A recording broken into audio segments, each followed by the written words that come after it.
भारत और चीन के रिश्तों में विश्वास की कमी कोई नई बात नहीं है। चीन की चालों पर कितना भरोसा किया जा सकता है, यह सभी जानते हैं। और अब स्थिति ये हो गई है कि बीजिंग की तरफ से भारत को लेकर एक और चेतावनी सामने आ चुकी है, जिसे नज़रअंदाज नहीं किया जा सकता। दरअसल भारत आज सिर्फ अपने हथियारों से ही अपनी सुरक्षा मजबूत नहीं कर रहा, बल्कि अपने दोस्तों का हौसला भी बढ़ा रहा है। यही वजह है कि भारत पर भरोसा करने वाले मित्र देश अब भारतीय हथियारों में गंभीर दिलचस्पी दिखाने लगे हैं। इसी कड़ी में फिलीपींस ने भारत से सबमरीन खरीदने की मंशा जाहिर की है। फिलीपींस के पास फिलहाल एक भी पनडुब्बी नहीं है। यही कमी चीन अक्सर उसके खिलाफ इस्तेमाल करता है, कभी उसके समुद्री इलाकों में घुसपैठ कर, तो कभी आम मछुआरों को परेशान करके।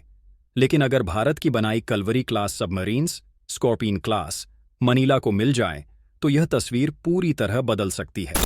Bharat Philippines defence partnership BrahMos missile deal से दोनों देशों के बीच पहले ही रक्षा सहयोग मजबूत हुआ है। अब अगर सबमरीन डील पक्की होती है, तो यह साझेदारी और गहरी हो जाएगी। भारत न केवल सबमरीन उपलब्ध कराने की पेशकश कर रहा है, बल्कि फिलीपींस में सबमरीन इंफ्रास्ट्रक्चर और ट्रेनिंग में सहायता देने का भी इरादा रखता है। क्यों परेशान है चीन? चीन इस सौदे से बुरी तरह बौखला चुका है।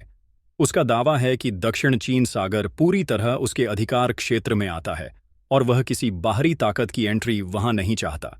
चाइनीज मीडिया और नौसेना अधिकारी दोनों ही खुलकर कह रहे हैं कि भारत का यह कदम चीन विरोधी है। लेकिन असली बात यह है कि अगर फिलीपींस ऐसी सबमरीन हासिल कर लेता है, तो दक्षिण चीन सागर में चीन की मनमानी कहीं न कहीं रुक जाएगी।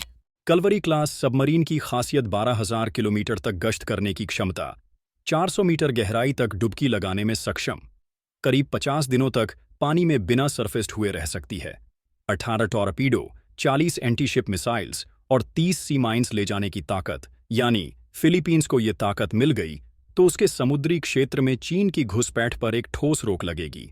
यही वजह है कि बीजिंग अब खुलकर धमकियों पर उतर आया है। भारत के नजरिए से देखें तो यह सिर्फ रक्षा निर्यात या मेक इन इंडिया को बढ़ावा देने का कदम नहीं है, बल्कि दक्षिण चीन सागर में शक्ति संतुलन बनाने की दिशा में एक अहम रणनीतिक फैसला है। अब सवाल यह है कि क्या भारत को फिलीपींस को सबमरीन्स देने के फैसले पर और तेजी दिखानी चाहिए? आपकी इस पर क्या राय है? नीचे कमेंट में लिखकर जरूर बताइए।